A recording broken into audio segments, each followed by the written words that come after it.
Pode começar a gravar, então. Testemunha arrolada pelo Ministério Público. Eu, inicialmente, então, dona Angélica Gomes de Camargo, passarei a palavra ao Procurador da República para que faça as perguntas que entender pertinentes. Depois eu passo para a defesa. Se sobrar alguma dúvida, eu faço umas perguntas aí para a senhora, doutor. Obrigado. Senhora Angélica, consta aqui do processo que a senhora é empregada da empresa Madeiro, é isso? Isso. Qual o seu cargo? Sou gerente. Só uma pergunta, gerente do quê? Só para eu anotar, de loja, de alguma área, gerente em que nível? Produção. Aí, na fábrica ou em... Na fábrica. Ok. Funcionária do Madeiro. Só para eu registrar aqui. A senhora trabalhou na época que a empresa tinha a indústria em Balsa Nova? Sim. Tudo bem. Sendo mais objetivo agora, o nome da senhora foi mencionado. A senhora, me parece, não foi ouvida na fase investigatória desse caso penal. No entanto, seu nome foi referido pela pessoa de Luiz Adriano Urbanski.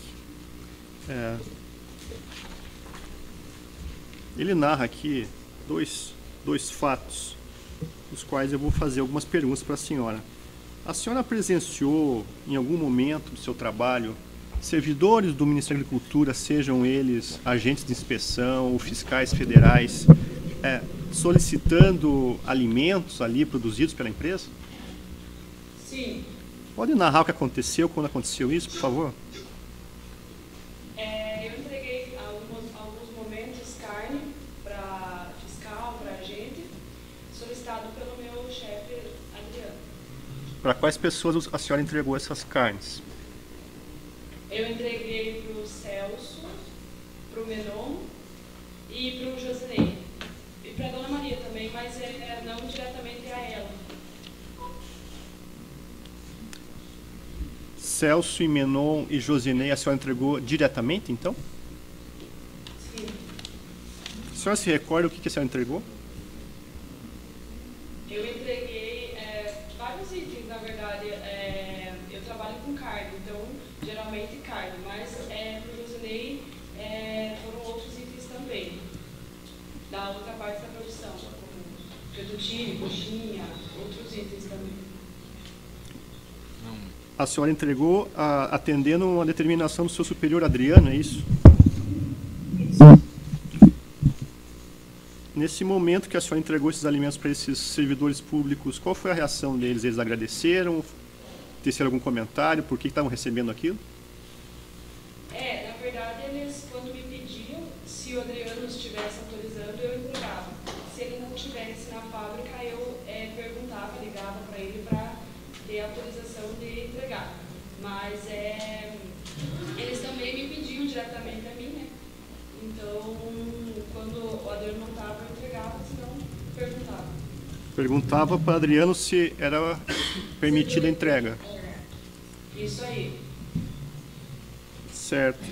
E o fato relacionado à fiscal Maria do Rocio, como é que aconteceu? A Maria do Rocio, eu tive 2 contatos com ela na fábrica em Ponta Grossa. Uma vez ela foi visitar, e aí o Adriano pediu para que entregasse algumas coisas para ela, né? E no segundo momento, eu entreguei ao Josinei, que também me comentou que seria para ela. Também me recordo do momento que ela foi na fábrica e exigiu a presença do Adriano. O Adriano não estava. E ela bastante, vamos dizer assim, bastante irritada com a falta da presença dele na fábrica. Foi, assim, bastante irritada mesmo por ele não estar lá. Nessas ocasiões que a senhora teve contato com o marido Rocio, havia algum outro servidor público com ela? Sim. Não sei o nome dele direito, mas eu acho que é Carlos. Ele dirigiu o carro da Maria do Rocio? Sim.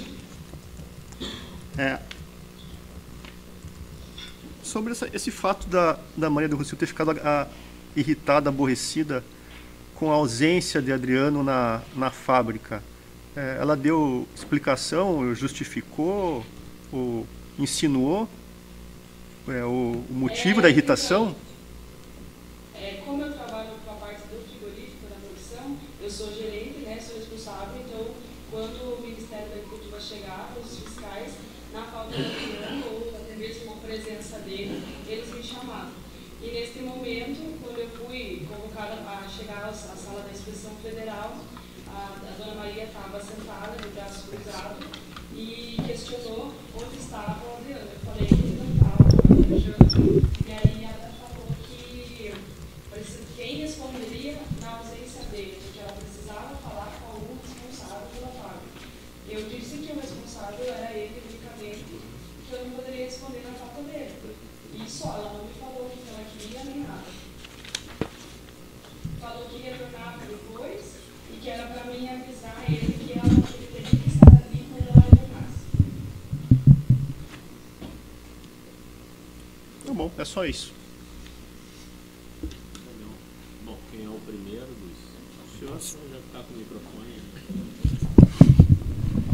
Boa noite. Fernando Deneca, sou advogado do Renato Menon. Boa noite, Jéssica. Desculpa, Angélica. Tá me ouvindo bem? Boa noite. Sim. Certo. Especificamente sobre o Renato, você relatou que algumas vezes foi entregue carne para ele. Qual que era... Foi quantas vezes? Foi uma? Foi duas? Foi quantas vezes isso? Que você efetivamente procedeu à entrega pro Renato Menon.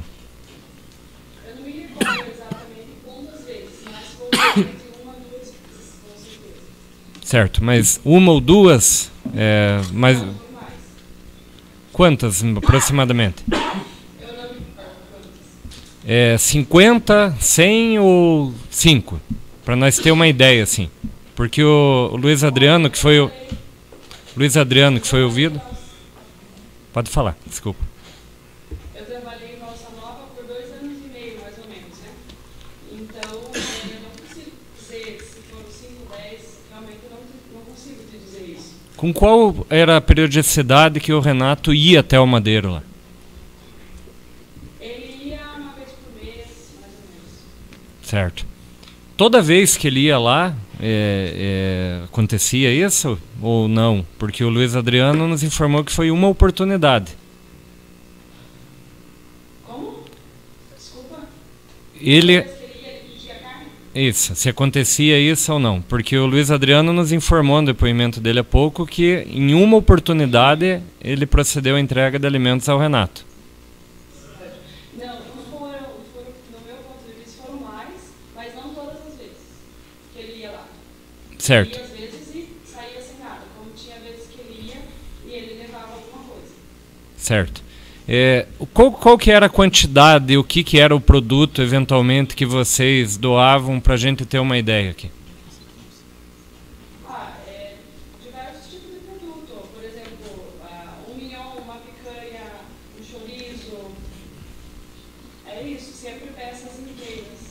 Certo. Qual que é o tamanho dessa peça inteira para a gente ter uma ideia de quilo, assim? Por exemplo, uma picanha. Qual que é o tamanho médio dela? A picanha tem cerca de 1,5 kg, 1,2 kg. Certo. O chorizo tem 3,5 kg. E quando era doado uma peça deste tamanho. Não, às vezes era mais. Tá. Qual Nem sempre. a quantidade, assim, para ter uma ideia? Uma peça, 2, 3? Era 4, 5. Nunca foi só uma, sempre era mais. Certo. Hambúrgueres, vocês tinham um kit de hambúrgueres que, eventualmente, para visitantes eram cedidos, eram entregues? Na época de Valsa Nova, não. Tá. Agora em Ponta Grossa, sim. Não tinha um kit de hambúrgueres, assim, com a logo da Madeiro? Não, para visitante não. Ah, Não era dado nada. certo. Sobre a unidade de Balsa Nova, você tinha muito contato com o Renato ou não sobre a atividade dele quando ele estava lá, em razão da sua função? eu tinha contato com ele porque quem estava na fábrica, quando ele estava, eu acompanhava a presença dele. Certo. Como que era a postura dele profissional dentro da empresa? Em todas essas vezes que você acompanhou ele? Ele era muito quieto lá dele. Pra mim, ele não falava muita coisa além do profissional. Certo. Está certo, está errado, eles têm que melhorar. Ele alguma vez ele pediu dinheiro para vocês ou alguma vantagem indevida acerca da atividade? Nunca pediu. Ele criou algum embaraço, alguma dificuldade na produção para vocês nessas vezes que ele esteve lá ou não? Diretamente a mim, não. Eu me lembro de uma época que a gente estava fazendo operação de higiene na fábrica, mas eu não sei se veio a mando dele ou de quem. O que A gente fez uma... O que aconteceu nessa operação especificamente? Olha, já faz alguns anos, né? Eu não lembro diretamente disso, mas lembro que no momento a gente parou para higienizar a fábrica, a parte de dentro e a parte de fora, e aí todo mundo se envolveu, higienizou e resolveu o problema. Certo. Mas ele não estava lá nesse dia. Não que eu me lembro. Certo. Como você relatou, quando ele ia lá na empresa, ele acompanhava o trabalho contigo, dando orientações técnicas no trabalho? Era isso que ele fazia? Ó, melhora aqui, altera aqui. Qual que era, detalhadamente, o que era feito? O oficial, quando ele entra para procurar defeito. Então, ele entrava para ver se estava conforme a lei, conforme o manual, conforme a gente tem que seguir. Então, eram sempre visitas desse tipo. Passava aqui, media a temperatura, olhava, via se estava certo, se não estava errado, e depois saía para a parte da sala do CIF, terminava lá e ia embora. Isso era o que o Renato Menon fazia lá. Isso. Ele mudou a postura dele em algum momento ou sempre agiu da mesma forma todas as vezes que esteve lá? Estou sempre da mesma forma. Mas assim, eu não sei te dizer agora exatamente quanto tempo que ele levava para isso, sabe? Então teve vezes que ele ficava, todo mês ele vinha, daqui a pouco ele parava um tempo, não vinha mais, daqui a pouco ele voltava, aparecia. Então ele não tinha nunca data, nem horário, nem sequência certa para aparecer. Certo, mas ele era exigente ao extremo ou ele tinha uma postura assim profissional normal? Ele era mais exigente do que o Celso. Certo. Com as questões de seguir as regras, seguir as normativas, nesse sentido? Sim. Certo. Nessas oportunidades que você esteve com ele, você chegou a procurá-lo em outras oportunidades, ligar para ele, ou ir até o ministério, ou procurar ele no frigorífico quando ele estava lotado? Eu me recordo de algumas vezes que eu precisei da ajuda dele técnica, sim. Como que foi o retorno? Ainda de fato. Certo, mas você tinha o retorno dele imediato? Ele lhe dava satisfação, te auxiliava? Como que era a postura dele?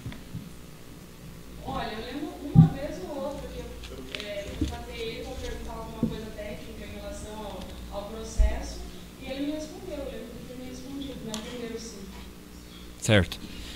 Sobre essa situação da carne ali, que você já relatou que foram algumas poucas oportunidades, algumas poucas peças ali. Ele exigia algo em troca nesse momento? Olha, se você não me der, eu vou criar um empecilho, vou parar a empresa ou qualquer coisa do gênero? Não, pra mim não tinha nada disso, ele só, me arruma isso e isso, aquilo hoje que eu quero levar. Daí eu ligava pro meu supervisor e perguntava, Adriano, se deixasse, eu pegava e entregasse. E se o Adriano não deixasse, o que era feito? Qual que era a postura? Qual que era a postura que o Renato tinha com você? Ele não falava nada. Não falava?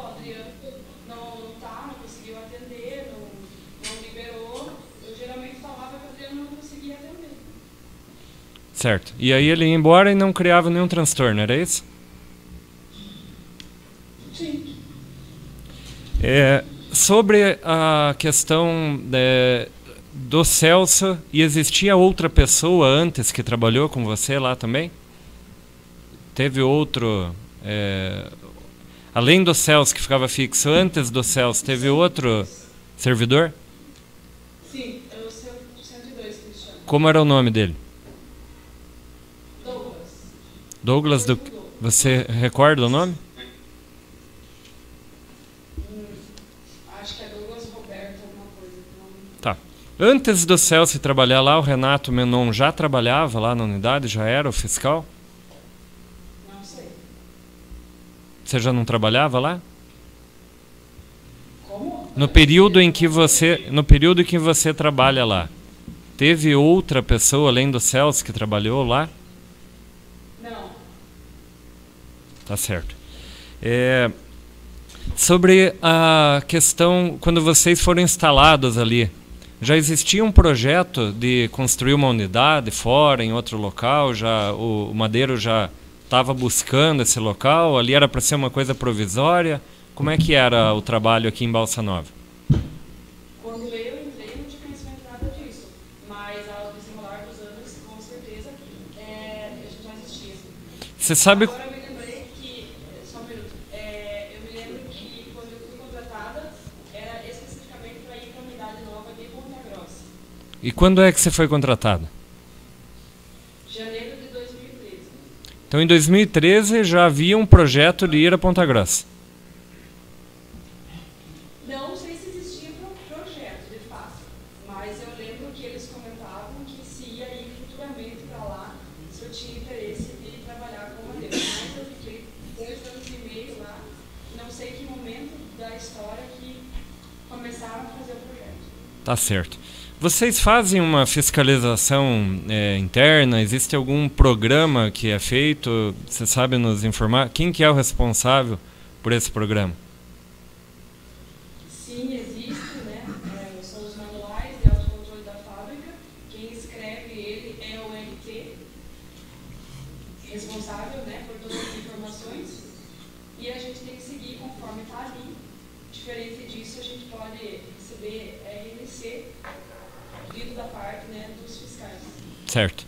E vocês recebiam RNCs, uma quantidade, já que você era responsável por este controle de produção e tudo mais, existiam RNCs que eram emitidas? Sim, com certeza. Você sabe a quantidade que eram emitidas, assim, uma ideia aproximada, por ano ou por mês, para a gente ter uma ideia? Olha, eram várias, não lembro quantas. Sei lá, é difícil falar assim, mas eu realmente não lembro. Mas eu chutaria aí mais de 10 no mês. Mais de 10 no mês? Não tenho certeza, tá? Certo. E a empresa foi autuada? Recebeu uma multa, uma infração? Foi atuada sim.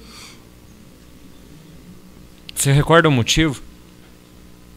Recordo sim, foi por excesso de água no exame laboratorial da linguiça. Certo. O pessoal ficou chateado em razão daquela multa? Houve um impasse assim com os fiscais, uma discussão em razão disso?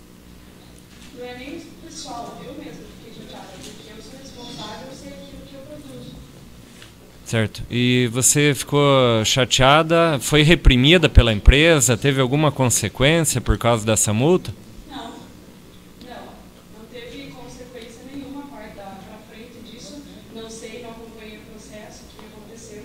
Eu lembro que a empresa recorreu, pediu a contraprova do produto para que se certificasse que o laudo estava correto, visto que o laboratório também pode errar. Certo. E sabe se a empresa aceitou a multa e pagou por ela? Você tem esse conhecimento? Ouço dizer que foi arquivado, mas também já ouvi dizer que foi pago sim a multa. Mas de fato não me envolvo nessa parte. Tá certo. E quando vocês foram para Ponta Grossa, já caminhando para o fim, lá como que foi lá? Mudou o fiscal? Como é que eram as rotinas, as situações lá? Sim, desde que a gente chegou em Ponta Grossa, não existia mais o Menon nem o Celso, né? Mudou. Quem que passou a ser o responsável lá? Passou a ser responsável o Dr. Fal. O nome dele completo, você recorda? Não, eu chamo de Fal. Certo. E o filho do Fal trabalha com vocês lá como responsável técnico?